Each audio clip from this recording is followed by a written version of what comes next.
ഇതെന്താ കാടോ? ശരിക്കും പറഞ്ഞത് ഇപ്പോൾ ഒരു കാട് പോലെ ആയിട്ടുണ്ട്. ഇവിടെ ഒന്ന് വൃത്തിയാക്കിയിട്ട് ഏകദേശം ഇപ്പോൾ ഒരു 3-4 മാസമായിട്ടുണ്ടാവും.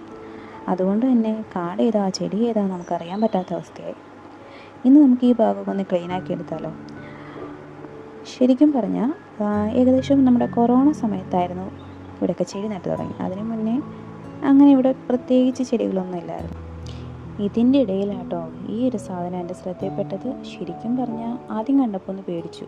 പിന്നെ ഒന്നുകൂടെ ശ്രദ്ധിച്ച് നോക്കിയപ്പോഴാണ് മനസ്സിലായത് നമ്മുടെ കറ്റാർവാഴ തന്നെയാണ് താഴോട്ട് കിളിച്ചു പോയി പാവം. കൊറോണ സമയത്ത് തന്നെ ആകുമല്ലേ മിക്ക വീടുകളിൽ ഇങ്ങനെ ചെടിയൊക്കെ നട്ട് തുടങ്ങിയത്.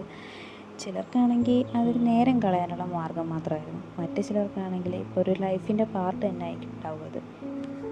ഇങ്ങനെയൊക്കെ പറയുമ്പോൾ നിങ്ങൾ വിചാരിക്കുന്നുണ്ടാവും ഇതൊക്കെ ഞാനാ നട്ട് വളർത്തിയെന്ന്. ശരിക്കും പറഞ്ഞാൽ ഞാനല്ല കേട്ടോ, വീട്ടിലെ അച്ഛനായിരുന്നു ഇതൊക്കെ ചെയ്തുകൊണ്ടിരുന്നത്.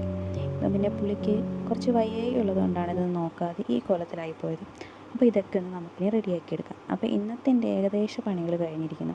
ഇന്നത്തെ എൻ്റെ ഉദ്ദേശം ഈ ഭാഗമൊക്കെ ഒന്ന് ക്ലീൻ ആക്കി എടുക്കുക മാത്രമാണ്. അപ്പോൾ നമുക്ക് അടുത്ത വീഡിയോയിലൂടെ ഇതിൻ്റെ മേക്ക് ഓവറൊക്കെ കാണാം.